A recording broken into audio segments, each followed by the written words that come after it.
मधुरवचसो मन्दस्मेरामतङ्गजगामिनः तरुणिमजुषस्तापिच्छाभास्तमः परिपन्थिनः कुचभरनताः कुर्युर्भद्रं कुरङ्गविलोचनाः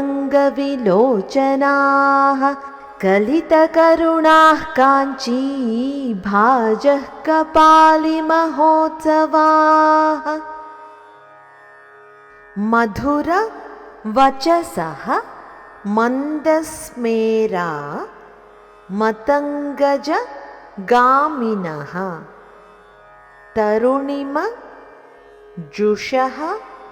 तापिच्छाभाः तमः परिपन्थिनः कुचभरनताः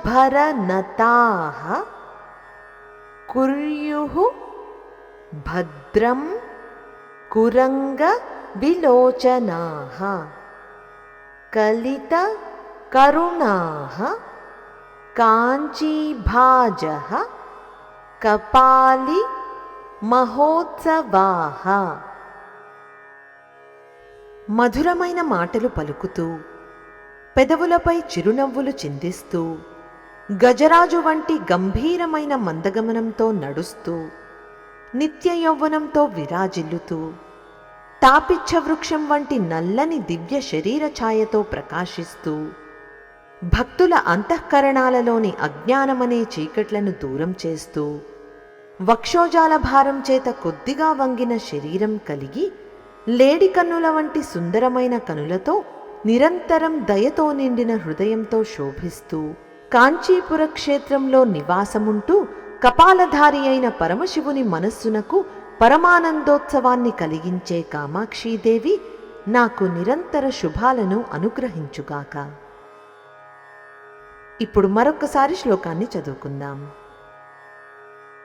మధురవచసో మందస్మేరామతంగజగామినః తరుణిమజుషస్తాపిచ్ఛాభాస్తమః పరిపన్థినః కుచభరనతాః కుర్యుర్భద్రం కురంగవిలోచనాః